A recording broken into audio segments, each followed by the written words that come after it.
Grábate en el corazón estas palabras que hoy te mando. Incúlcaselas continuamente a tus hijos. Háblales de ellas cuando estés en tu casa y cuando vayas por el camino, cuando te acuestes y cuando te levantes. Átalas a tus manos como un signo, llévalas en tu frente como una marca. Escríbelas en los postes de tu casa y en los portones de tus ciudades. Amén. Amén, amén. Gracias a Dios, hermanas, este tiempo de estudio en el tema cómo estudiar la Biblia nos lleva a considerar diferentes aspectos que son no solamente importantes, sino que son esenciales. Si vamos a estudiar la Biblia, hay cosas que son esenciales y que debemos tomar muy en cuenta y no pasar por alto de ninguna manera. Esto es lo que está enfatizando Moisés en esta porción de Deuteronomio, capítulo 6. Lo que está diciendo en resumen es: lo que tú has oído como el mandato de Dios no es algo que tú puedas tomar como la opinión de Dios. Se equivocan quienes piensan que tener una Biblia en la mano significa poder oír la opinión, el punto de vista o el enfoque de Dios. Porque tener una Biblia en nuestra mano nos hace responsables de conocer la voluntad revelada de Dios.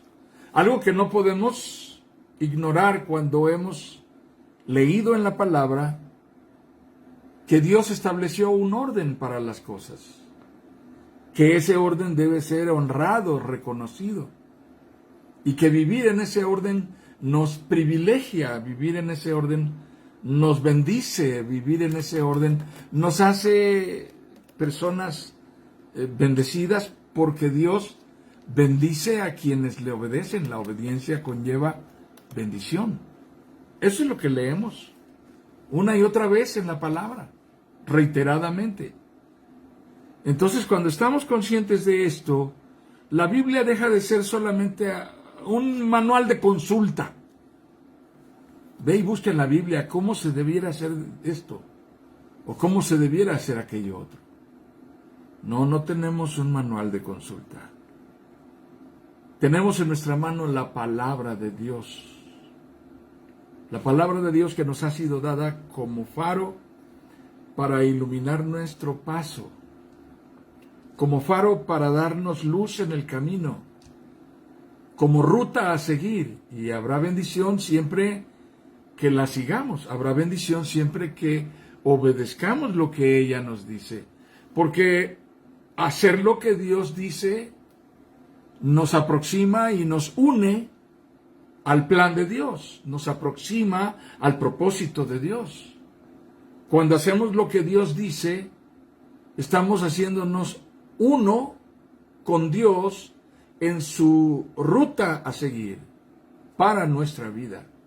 Cuando no hacemos lo que Dios dice, estamos separándonos de Dios, estamos marcando una distancia. Y bueno, esta es tu opinión, Dios, pero yo tengo la mía. Yo creo que tengo libertad para decidir lo que prefiero hacer, y no creo preferir hacer lo que tú has mandado. La gente vive así. Pero no es nuestro propósito vivir de esa manera. Si nos interesa cómo estudiar la Biblia, debiéramos saber que Dios se ha revelado no solamente para poner leyes, no solamente para poner orden, no solamente para marcar fronteras, para establecer límites, no solamente para prohibir cosas, sino que hace eso porque al hacer esto revela su carácter como un Dios que busca protegernos, y esta es su manera de protegernos. Los padres no ponen reglas nada más porque sí, por fastidiar a los hijos, por molestarlos, por llevarles la contraria o por mantenerlos controlados. Sería un error entenderlo de esa manera. Los padres ponen reglas porque las reglas sirven para que todos vivamos en orden, respetemos unos a otros y también para estar bajo resguardo. Así que cuando un padre dice, la hora de llegada a la casa es las 9 de la noche, tiene sentido. Si no entiendes por qué un padre pone como horario de llegada a la casa las 9 o las 10 o la hora que ponga, sería bueno que lo platicaras con tu papá y le preguntaras, papá, ¿por qué pones esta hora? También, si no estás tan de acuerdo que esta hora sea inamovible, valdría la pena que le preguntaras si esa hora se puede modificar en determinadas circunstancias. Dios ha puesto orden y ha puesto reglas y límites porque está interesado en darnos certidumbre, asegurarnos que Él se ocupa de nuestra seguridad, de nuestro bienestar. Lo que estamos viendo a través de los mandamientos de Dios es su interés en nosotros. Dios está enfocado en bendecirnos de esta manera. Y esto nos ayudará a vivir bien, a vivir con privilegios, a vivir con dignidad, a vivir con honra. No solamente eso, yendo un poco más allá, cuando leemos en la Biblia, estas cosas que Moisés está enfatizando que el pueblo no debe tomar a la ligera, lo que tenemos frente a nosotros es el corazón revelado de Dios, su ánimo de tratar con nosotros, pero también su evidencia de que no somos extraños para Él. Nos ve como el objeto de su interés. Le importamos a Dios. Un padre pone normas y reglas en una casa porque sus hijos le importan. Le importa que se sometan a las reglas no por las reglas, sino por sus hijos. Las reglas solamente son una herramienta, un interés. Ayudan a que el padre cumpla con la función de protegerlos. Esa es la razón por la cual un padre, cuando recibe de pronto una llamada, estando él en su trabajo de guardia, papá, me pasó esto, perdí mi teléfono, te estoy hablando del teléfono de un amigo, papá, ¿en dónde estás? Estoy todavía en casa de mi amigo. ¿A qué hora te dije que tenías que estar en la casa?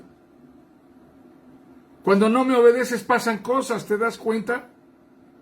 Entonces los padres siempre ponen normas con el interés de patentizarles a sus hijos que están en cuidado de ellos. Pero cuando uno de nosotros sale de esas normas, siendo hijo, se expone innecesariamente. No era necesario estar en esa circunstancia de riesgo, pero no obedecer las reglas de Dios nos expone, nos lleva a terrenos en donde no sabremos cómo reaccionar. Bien, nuestro estudio está concluyendo ya, estamos casi en la etapa final, y se llama ¿Cómo estudiar la Biblia?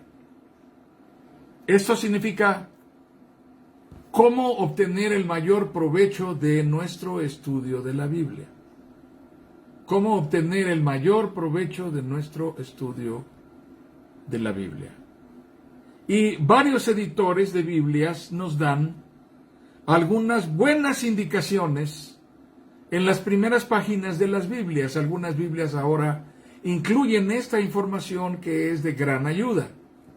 No solo eso, cuando usamos una Biblia a través de la aplicación de un teléfono celular, lo que podemos observar es que en las aplicaciones también vienen algunas indicaciones de cómo recibir un mayor beneficio de nuestro estudio de la Biblia.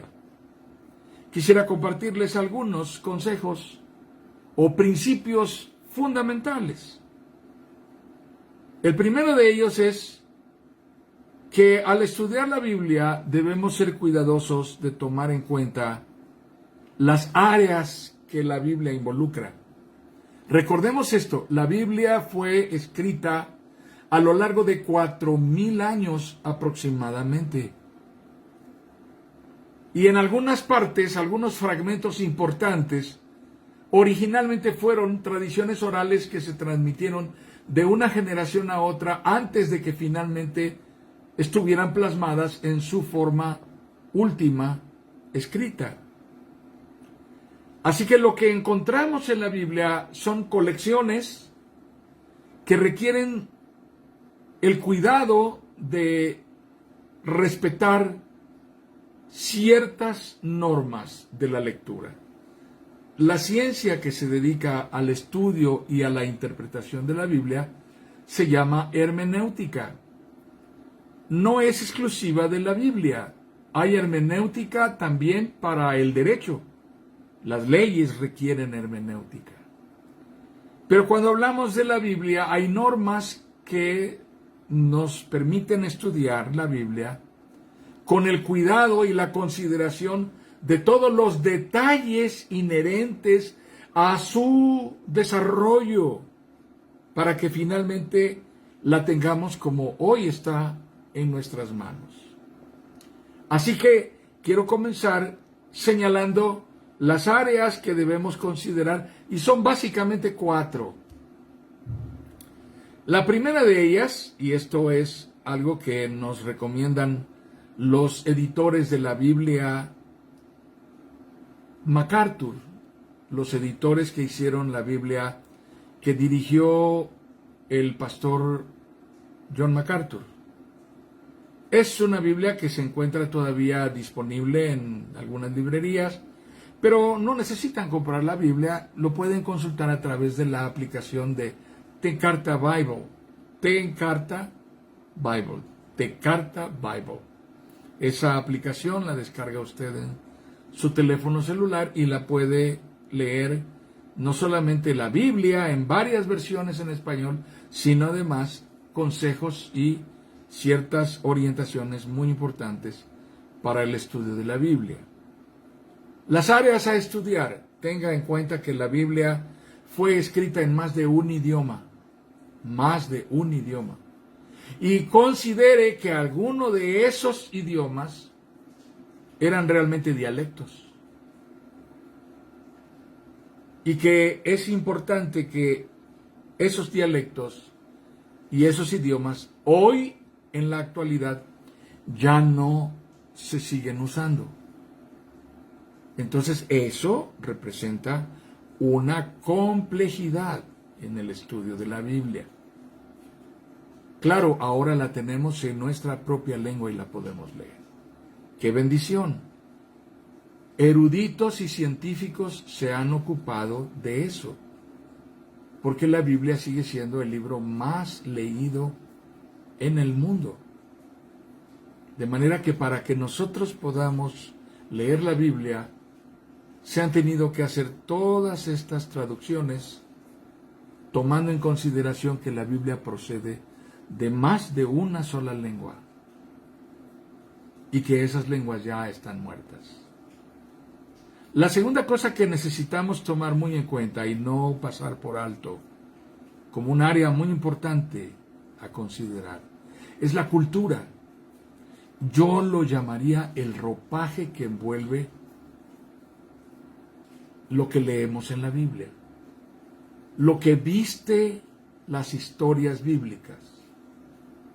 Son usos y costumbres de los pueblos de aquellos tiempos con los cuales tuvo trato el pueblo elegido de Dios. Y estos usos y costumbres, que son cultura, tradiciones, formas de vivir, patrones de comportamiento, a nosotros pueden parecernos extraños, raros, poco usuales, no los entendemos, no vivimos como ellos, no somos nómadas, no hemos vivido en el desierto, no sabemos criar borregos, algunos tal vez sí, pero no todos. Entonces, toda esta enseñanza acerca de esto está envuelta en el ropaje de esa cultura. Lo que la Biblia nos lo dice con ese ropaje. Así que tiene sentido ser cuidadosos de cómo nos dice la Biblia las cosas y qué tipo de tradiciones, comportamientos, usos y costumbres nos revela. Hay otro aspecto más que es muy importante tomar en cuenta en la Biblia y que no podemos dejarlo a un lado porque la Biblia lo considera muy importante y nos lo está mencionando constantemente. Y este otro aspecto, el tercero, es la geografía. La Biblia se desarrolla en un territorio que no es tan grande. Y en la historia que se vivió por una sola nación, en ese territorio, es de donde se nos habla. De sus montañas, de sus valles, de sus desiertos, de sus ríos, de sus mares. Esa es la historia de la Biblia narrada en el contexto de una tierra. Hay quien ha aprendido de memoria las regiones de la Biblia. La Jordania, la Cisjordania, la Transjordania, el cauce del río Jordán, la media luna del desierto babilónico. Era una media luna fértil en donde se cree que estaba establecido el Edén, entre dos ríos, el Tigris y el Éufrates. Y claro, estamos hablando de Mesopotamia. Pero eso está mucho al norte, y estamos hablando de que este pueblo con el cual Dios trató se asentó hacia el sur, a donde Dios llevó a Abraham, el padre de los patriarcas. Entonces, esta geografía tiene importancia. Es muy bueno que podamos familiarizarnos con ella. Y un cuarto aspecto, el último, ya mencionamos tres. Mencionamos el idioma, mencionamos la cultura o los usos y costumbres, mencionamos la geografía y ahora mencionamos la historia. Esto tiene que ver con los procesos que vivió una nación con la cual Dios trataba. Los procesos de migración, los procesos de establecimiento, de convertirse en una nación sedentaria, dejando de ser una nación nómada. Los procesos de colonización, convirtiéndose en esclavos durante etapas prolongadas de su vida. La transición de pasar de esclavos a ser libres. La conquista de territorios, las guerras, los reinos, los reyes, quiénes fueron sus herederos. Todo eso tiene gran importancia, porque a través de esta historia que se nos narra en la Biblia es como Dios se revela para que su pueblo le conozca mejor, más cercanamente, más íntimamente. Entonces, repasando con rapidez, tenemos que tomar en cuenta estas áreas a estudiar: el idioma, la cultura, la geografía y la historia. No es solo eso. Claro que eso es importante. Es muy relevante y no podemos ignorarlo. Pero hay errores que debemos evitar cuando leemos la Biblia. Errores que son muy importantes, que no debiéramos cometerlos.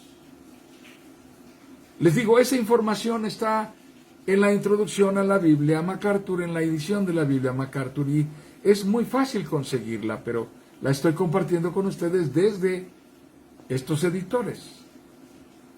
Voy a mencionar 3 errores que ellos citan y que a mí me parecieron muy oportunos y muy pertinentes.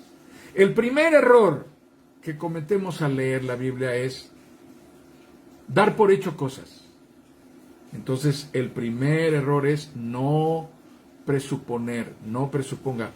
Llegue a conclusiones anticipadas, no llegue a conclusiones anticipadas.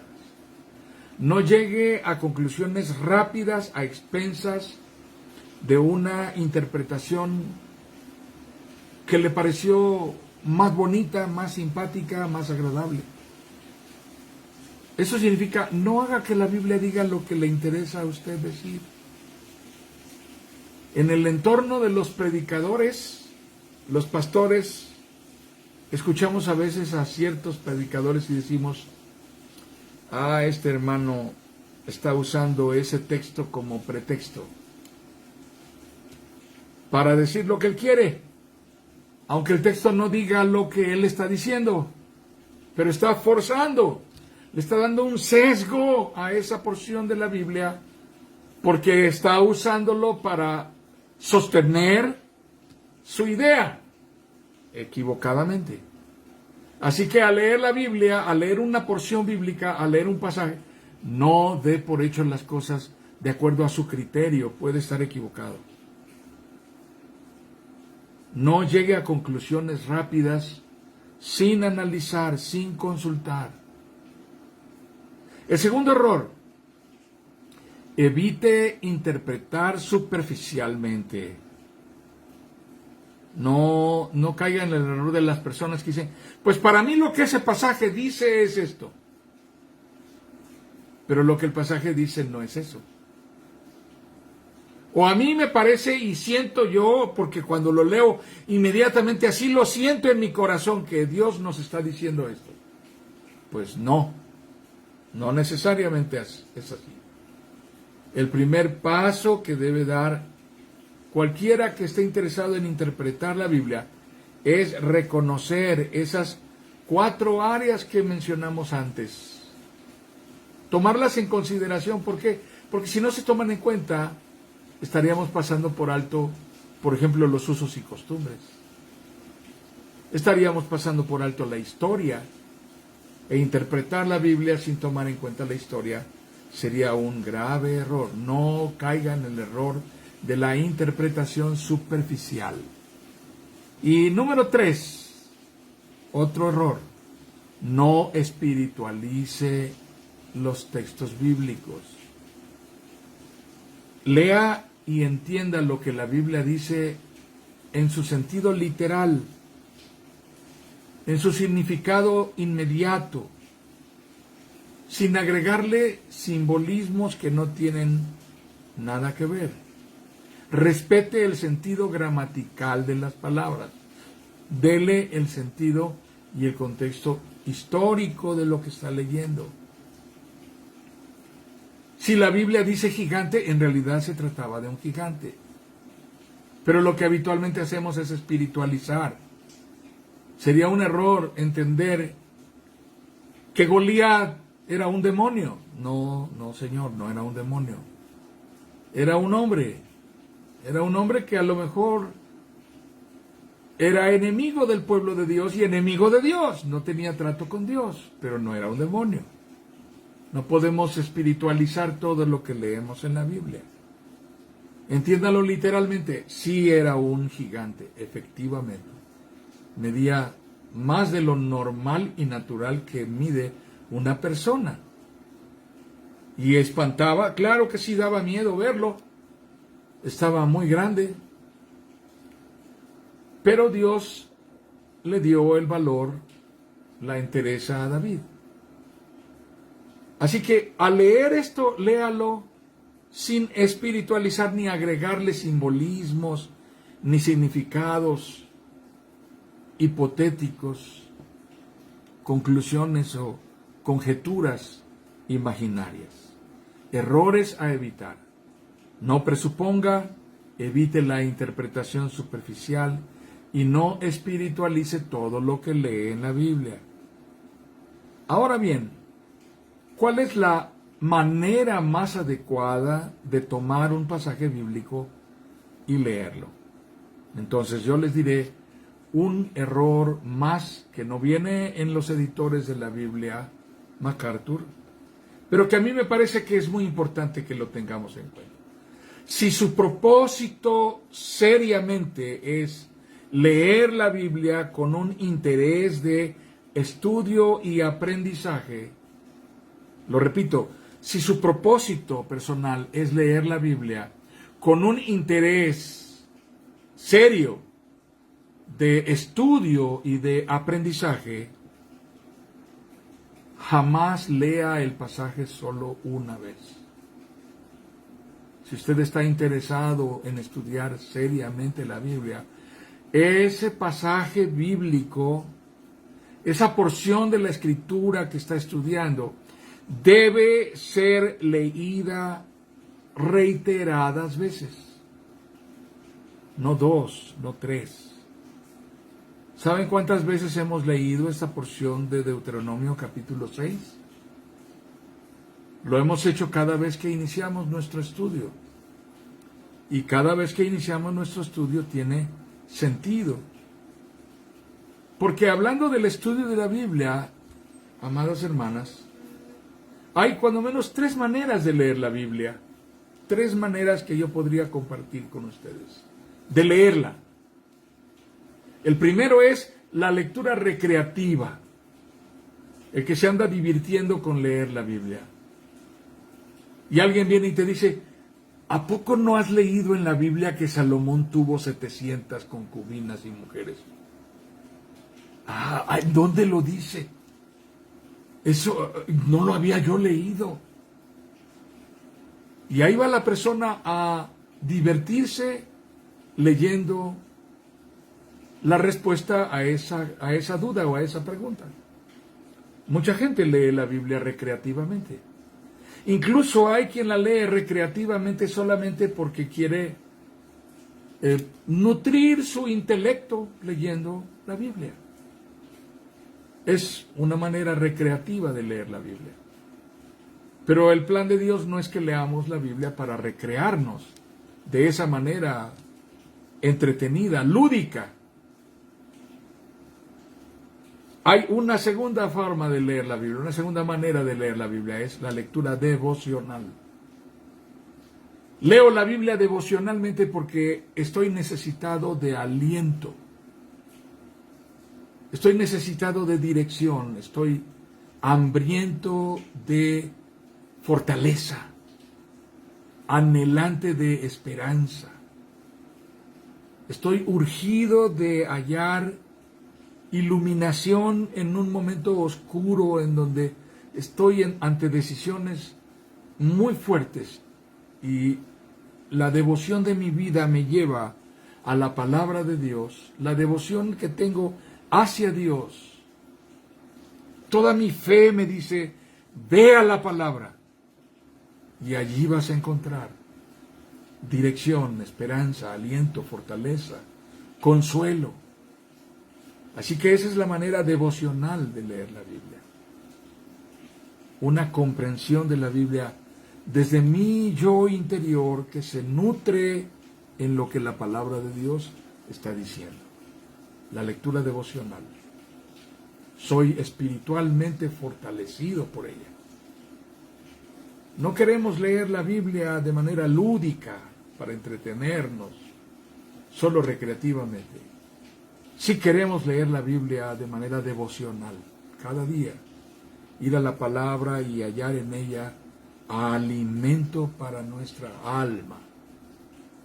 Sí queremos hallar en la Biblia agua fresca, un abrevadero inagotable. Y hay una tercera manera de leer la Biblia. Esta tercera forma de leer la Biblia es la forma didáctica. Queremos aprender de la palabra. Queremos penetrar en el terreno de la palabra y saber cómo comprender mejor lo que dice. Queremos ir al autor de cada texto, saber qué estuvo viviendo en el momento cuando lo escribió, de qué manera fue que Dios trató con ese autor y qué estaba pasando en la vida de esta nación cuando Dios habló de esta forma. no es una lectura devocional en la que no me ocupo mucho de todo eso. En la lectura devocional solamente me quedo en la parte en donde yo estoy necesitando que la palabra directamente, sin ahondar demasiado más, me nutra y me fortalezca. Y la palabra lo hace. Pero en esta parte de mi lectura didáctica de la Biblia, yo quiero ir más a fondo y leer la circunstancia en la cual esto fue dicho. Y entonces descubro que lo que la Biblia dice tiene un significado mucho más trascendental. Tiene un contenido de mayor impacto. Y esto estoy aprendiendo. Ahora no me conformo con leer la historia de David frente a Goliat. Ahora estoy entendiendo que David vivió un momento crítico en la historia de Israel. Y estoy entendiendo que Dios llamó a David porque rechazó al rey que estaba en Israel. Y puso a David por rey antes de que el otro muriera. Fue ungido mientras el otro aún vivía. Y el otro vivió para perseguirlo casi hasta el día de su muerte, buscando matar a David porque lo consideró su enemigo sin entender. Y entender eso le da otra dimensión a lo que leo en los Salmos. Hay un aprendizaje. Esa es la lectura didáctica de la Biblia.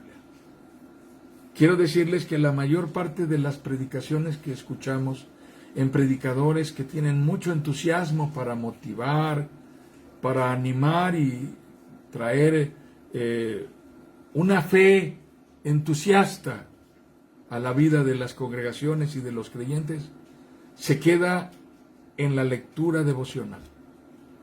Y mucho de esa predicación no pasa del terreno testimonial.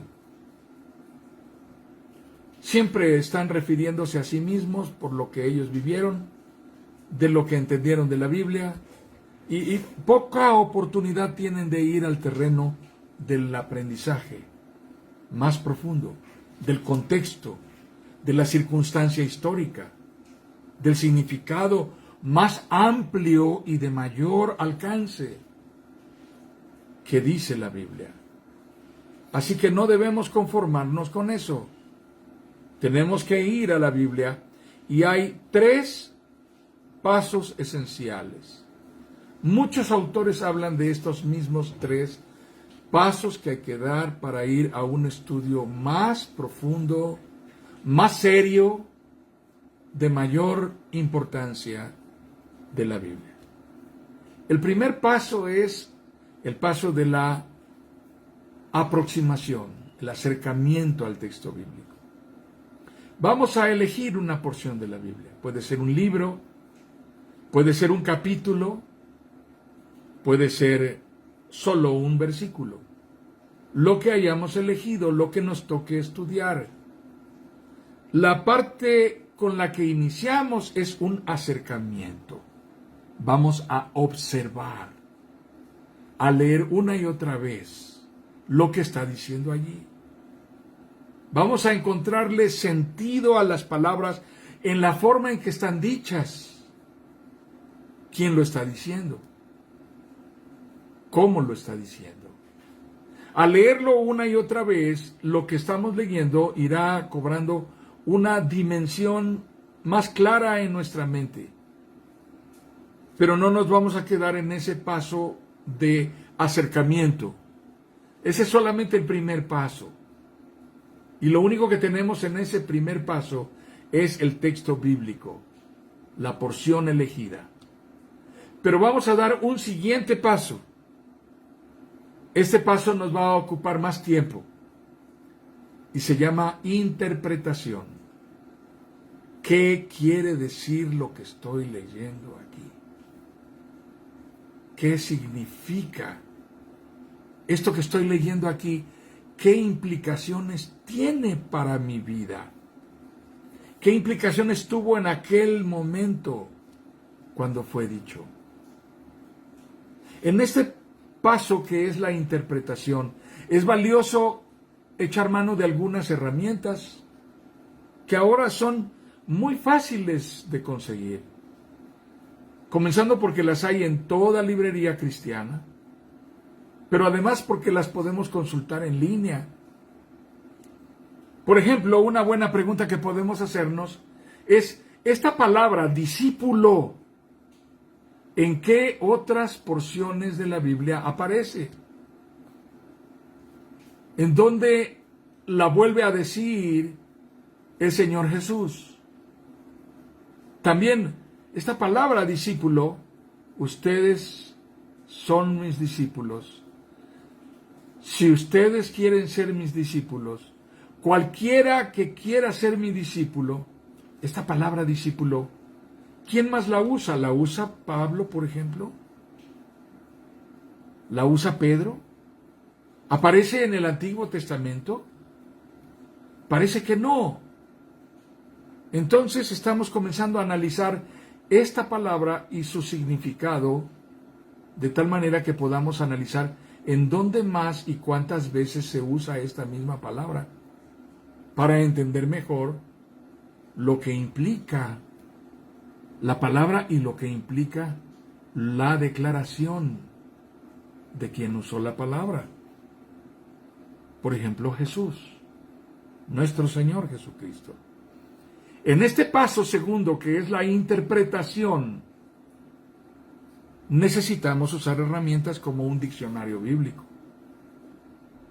Por ejemplo, podríamos utilizar, si no tenemos un diccionario bíblico, un glosario de palabras difíciles de la Biblia que está en algunas Biblias al final, pero también se puede comprar en una librería cristiana un diccionario bíblico o se puede consultar a través de internet. Ahora, esa palabra discípulo, sigo usando una palabra como ejemplo. ¿Qué significa hoy? ¿Ya no se usa? ¿Se sigue usando? ¿Quiénes serían los discípulos hoy? Entonces estamos hablando de un proceso más detenido que nos va a ocupar más tiempo. La interpretación de esta porción de la Biblia nos ayudará a llegar a conclusiones más importantes y más ciertas y sólidas después de haber entendido con mayor claridad lo que dice este texto o esta porción de la Biblia. Es un proceso, interpretar. Claro que es esencial que durante este proceso tomemos notas, escribamos cosas, borremos las que habíamos sacado como conclusiones anticipadas y corrijamos esas conclusiones poniendo las conclusiones correctas. La interpretación no debe ser complicada, debe ser sencilla. Debemos hacer una interpretación basada en elementos de información que sean objetivos y veraces. Leamos a autores acreditados. Es importante leer los diccionarios bíblicos que han sido editados por empresas editoriales muy serias que no están jugando con lo que hacen. Y al consultar esto tendremos una mayor y más clara comprensión del texto. Y cuando hemos terminado el proceso de la interpretación, y déjenme decirles que es probable que en algunos casos, hermanas, en este punto de la interpretación, no terminemos completamente. Les voy a decir por qué. En mi experiencia, hay textos bíblicos que he leído una y otra vez a lo largo de los años. Pero mi comprensión de esa porción bíblica o mi comprensión de ese texto bíblico no ha llegado sino hasta que estoy viviendo una determinada circunstancia en mi vida y entonces desde donde yo estoy, en el proceso que me encuentro viviendo, cobra un mayor significado lo que leo. De esto se trata. ¡Qué importante! ¿Cómo no lo pude ver antes? Simple, no estaba viviendo lo que estoy viviendo ahora. Pero ahora que lo estoy viviendo, tiene sentido. Yo recuerdo cuando fui intervenido de la primera cirugía a la que fui sometido en mi vida. Fue una cirugía mayor, muy grande, con un muy alto riesgo. Esto fue en el año 2002. Y todos los médicos me habían dicho que el riesgo más alto tenía que ver con el proceso de anestesia. Y que pues ellos estaban trabajando y haciendo lo suyo y yo estaba siendo preparado para ese momento, pero que cómo respondería mi cuerpo no estaba garantizado.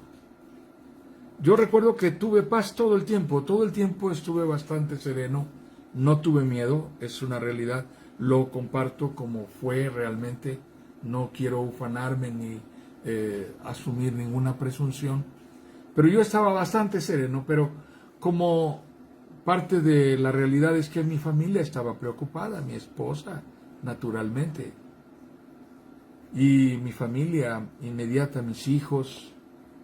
Mi suegra había venido para acompañar a mi esposa en ese momento. Mi mamá no podía estar con nosotros, pero yo iba a ser intervenido al día siguiente y todo el tiempo estuve tranquilo, pero yo veía preocupación a mi alrededor. Esa noche yo leí la palabra de Dios en el Salmo 3 que dice: yo me acosté y dormí y desperté, porque el Señor estuvo conmigo. Y esa porción de la palabra que había leído tantas veces cobró sentido para mi vida en ese instante. Y lo compartí y dije: miren, aquí está. Dios va a cuidar de nosotros y va a cuidar de mí, voy a estar bien. Tengamos paz. Así que una circunstancia peculiar, particular y personal puede ayudarnos a terminar de comprender con mayor profundidad y amplitud el significado de una porción de la palabra. Y el último paso, el paso final, es la aplicación, que es el paso más simple, el paso más sencillo. Ese paso responde a la pregunta: ¿para qué Dios ha dicho esto? ¿Para qué? ¿Cómo puedo aplicar esto? ¿Cómo lo puedo incorporar a mi vida? ¿Cómo puedo integrarlo a mi experiencia? ¿Cómo puedo experimentar lo que dice esta porción de la palabra? ¿Cómo puedo vivir la palabra? Aplicación. Es el momento de vivir lo que he observado detenidamente. Es el momento de vivir y encarnar lo que he interpretado en la palabra.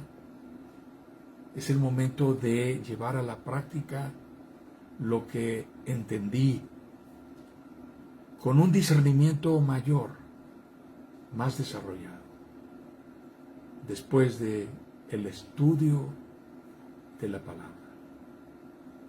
Así que 3 pasos, simplemente en nuestra lectura seria, más allá de solo la lectura devocional de cada mañana o del texto que pongo en mi muro de Facebook o que recibo a través de algún chat de teléfono, de mensajería de telefonía celular, en donde alguien me está enviando algo que comparte porque fue de bendición para su vida. Más allá, yendo un paso más allá, quiero estudiar la Biblia con seriedad, y eso me lleva a estos 3 pasos: observación o acercamiento, aproximación; interpretación, es el estudio más profundo, más acucioso, más cercano, más adentro del texto; y aplicación. ¿Cómo pongo esto en práctica? ¿Cómo esto funciona en mi vida? Muy bien, es mi oración que esto sea de gran utilidad.